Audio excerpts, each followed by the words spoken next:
Lee, good morning. Lee Linn. Good morning, Ed. Except From, that it's not morning here, but oh, it's I always morning out forget there. that.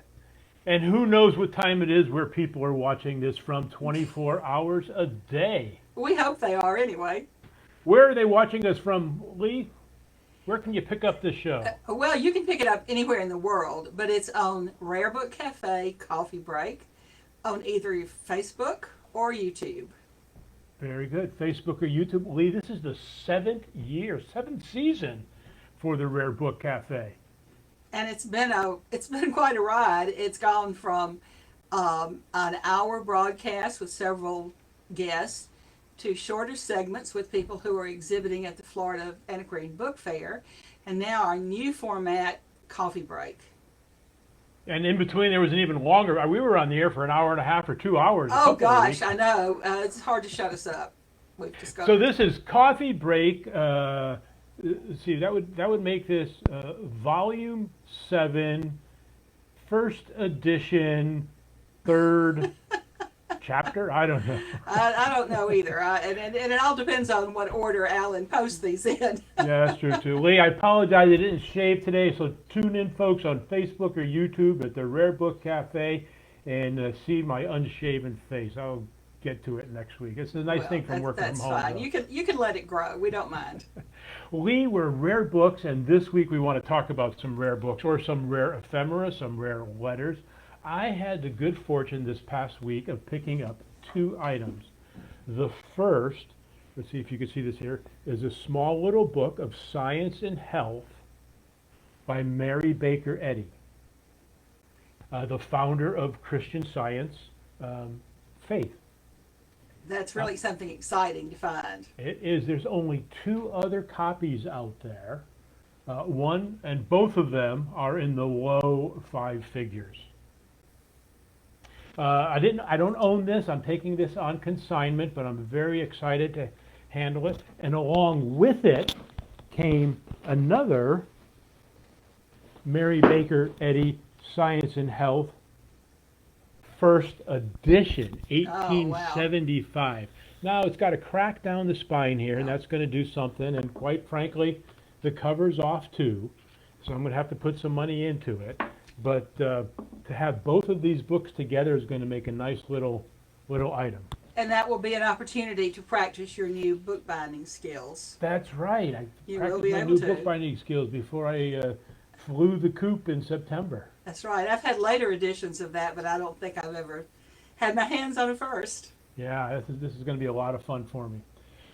Anyway, Lee, the other item that I picked up this week was a Civil War diary. The Civil War, collecting the Civil War in some shape or fashion never goes out of style, does it? No, it doesn't. Regardless of which side you think you were on, it never goes out of style. And people, particularly if it's family material, treasure what they have. Yeah, yeah. And there's so many different things. I mean, there's artifacts, there's buttons, there's letters, there's uniforms, there's just medical instruments. There's just so many different things. And I know it's really popular down there in the heart of Dixie where you are. Well, yes, it is. Yes, it is. And I have some letters, but I also have a few Linn family items. Uh, Well, listen, let me go talk about my diary, and then okay. we'll take a look at your letters. Okay. If we could bring that photo up, this little diary. And who knows how these things come to us, right? I mean, how they get passed down through the family, and families move and travel around the world and end up in your backyard. So I picked this up, and apparently this was a captain from the 1st Vermont Regiment, and he had a 6-month assignment. It appears in there he may have graduated from law school, he said Cambridge. It may have been Harvard. It may have been some other school in Cambridge. I haven't researched that yet. And he was a captain of a company at Petersburg, Virginia, at the war there. And I'd like to just read a few lines, because the interesting thing about collecting this Civil War material is that you can get right into the mind and heart and soul of what is going on in one of the most transformational times of our country. You really can, and I think we'll probably see with yours and with mine too that there's probably some themes that are common to much of this material. Yeah, of course, there's always the talk about the weather. We've been in the rain. It's been raining for 2 days now. Yeah, it's muddy. That's funny. So this particular diary goes from the January 1st, 1864, all the way up through August of 1864. And the very first entry at Burlington, Vermont, stayed at the American House. I saw Captain Starr's battery and I mustered in. Made a speech to his company. Later on down on March 21st, General Grant come to the Army today. Weather cold and rainy. 5:27 in May, marched to Chancellorsville and returned to within 5 miles of Fredericksburg, but received orders at 12 at night to march to a new camp. May 30th, received orders to march to the White House, but lay up in camp all day. Received orders from Colonel McGee to go by boat. June 9th, received 600 prisoners under my charge and guard them until 12 a.m. with 50 men. June 18th, fighting all day. We have gained much ground and have our lines at both flanks, resting on the river.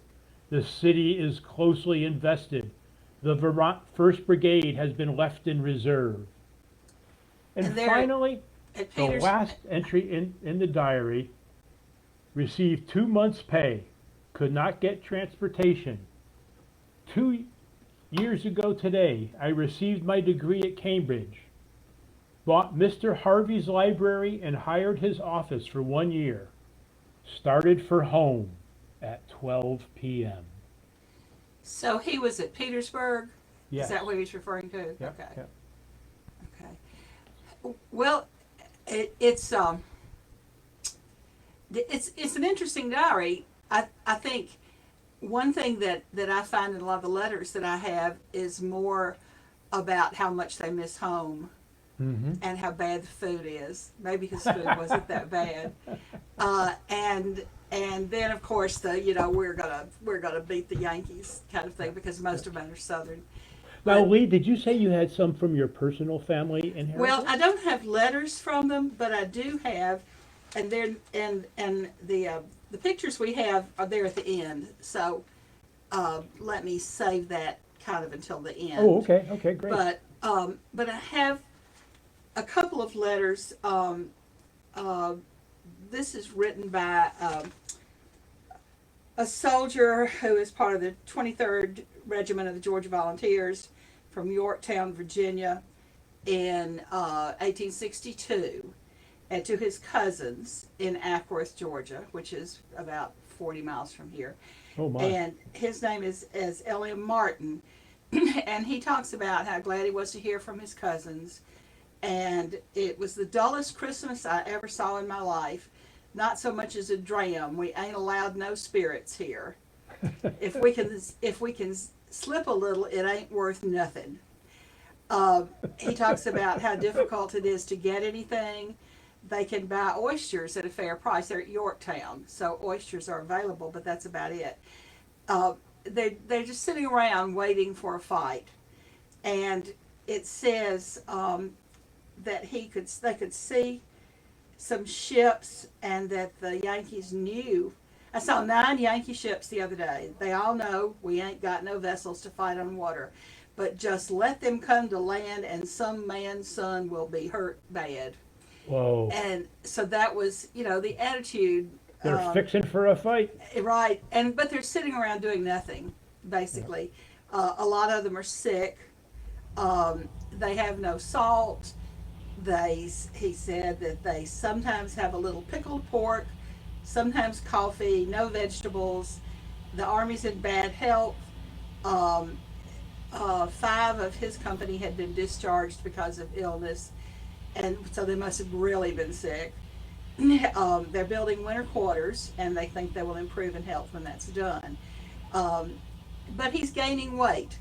I think the food that they're getting is probably high carb very little protein, very few vegetables. And this came, we have a picture of it, or took pictures of it. Well, Lee, when people talk about value of books and Here, ephemera, okay, the three C's are condition, content, and competition. And this letter has some tremendous content. This is not it, however. Alan, we need number 1. Okay. Wow. That's that letter. And it was folded up and it still has the envelope. And it came, we bought several things. Okay, that's fine. Just yeah, there we go. There's the envelope. And it's franked, and he had simply written the amount on there of the postage. And it was sent to his cousins in Ackworth. And we have had that have been sold a couple of other letters to these same people from cousins that were in the war. And the next one. It's interesting that it has been franked. I once had a Civil War Right. letter, and the soldier was asking to send him stamps. Well, this one was franked, so I don't know. This next one was written from Fredericksburg in '63, and it is very, very difficult to read. I really cannot read it, except that it starts, "Dear friend," but it is from the Georgia Volunteer Infantry, the Ackworth Infantry, Company A, 18th Regiment. The soldier's name was John T. Fannin. He enlisted as a private in 1861. He was elected a junior second lieutenant March of '63, captured at Sailor's Creek, Virginia in '65, and released at Johnson's Island, Ohio in June of '65 after the end of the war. I commend you on your research. Which is some of the most fun part of going through these letters. The next, let's see, Alan, can you go to the one that's very white? Yeah, there we go. This is a Union letter written from Dalton, Georgia, which is just north of here, from a quartermaster to his colonel, his commanding officer. And he said that he arrived in Dalton the day before. This was in May of '65. This is after, at the end of the war. He had received directions from General Donaldson to load the train with forage for Resaca. Resaca is between Calhoun and Dalton. There were still Union troops there, and he was to feed them. He talks about all the difficulties of getting materials. Evidently, there had been some theft somewhere along the line. He's he says he's going to go to Macon to settle for what has been taken, and evidently there had been some thefts of their provisions. Sure. And he says, "I have no one to leave in charge. I find that everything has been consigned to me, that it's been shipped here. I've requested to have it invoiced to the post quartermaster and settle with them." But then it says, and I think there's a sense of frustration and longing for home, "Please arrange so that when my affairs are fixed here, I can return and put an end to this horse business." It's written on official stationery. I'm not sure if you can see at the very top left-hand corner that little embossed Capitol building. It's U.S. Capitol building. And it's a 4-page letter, folded so that it became the envelope. And is in remarkable condition. It is really in remarkable condition. Very readable. Except for but the paper, of course, is a lot higher quality than we're seeing from these soldiers' letters. Yeah. Much higher quality. But this is the one I think is really interesting. A soldier named W.V. McIntyre wrote this song to his wife, and it's a lot of it is not legible, as you can see. But let me see if I can find it. Well, hold on.